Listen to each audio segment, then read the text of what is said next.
Success అయింది, ఇప్పుడు అంతే కావాలని కోరుకుంటున్నాను. సో ఇది రిలీజ్ ఈ సినిమాని చేయాలని ఎందుకు అనిపించింది సార్ మీకు? నా దగ్గర ఉంది లక్ష్మీ నరసింహ చెన్నకేశ్వరి. లాస్ట్ టైం చెన్నకేశ్వరి తీశాను, చెన్నకేశ్వరి రిలీజ్ చేశాను 2 years బ్యాక్. అది చాలా పెద్ద రేంజ్లో ఓవర్సీస్ దగ్గర నుంచి అన్ని చోట్ల బ్లాక్ బస్టర్ అయింది. మళ్ళీ ఈ సినిమా చేద్దాం అన్నప్పుడు ఈ సినిమాకి స్పెషల్గా ఏదో ఒకటి ఉండాలి. ఏది లేకుండా రిలీజ్ చేస్తే చూస్తారు, కానీ బ్లాక్ బస్టర్ మళ్ళీ హిట్ అవ్వాలంటే ఒక ఐడియా వచ్చింది.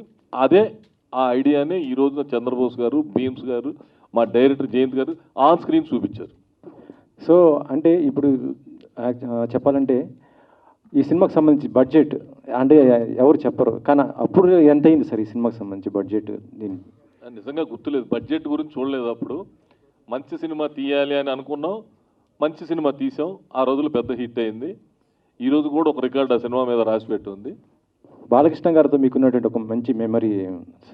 బాలకృష్ణ గారితో నాకు సో మెనీ మెమరీస్ ఉన్నాయి, చాలా మంచి మెమరీస్ ఉన్నాయి. ఆయనతోటి మళ్ళీ సినిమా చేసే అవకాశం ఉంది. మళ్ళీ ఆయన దగ్గర నాది అడ్వాన్స్ ఉంది. మళ్ళీ సినిమా చేయమని ఆయన మంచి సినిమా చేద్దాం అని చెప్పి అప్పటికప్పుడు నాకు చెప్తూనే ఉన్నారు. సాయి గణేష్ ప్రొడక్షన్స్లో ఎప్పుడు చేసినా మంచి సినిమాలు అవ్వాలి అని చెప్పి ఇప్పటికీ చెప్తున్నాను.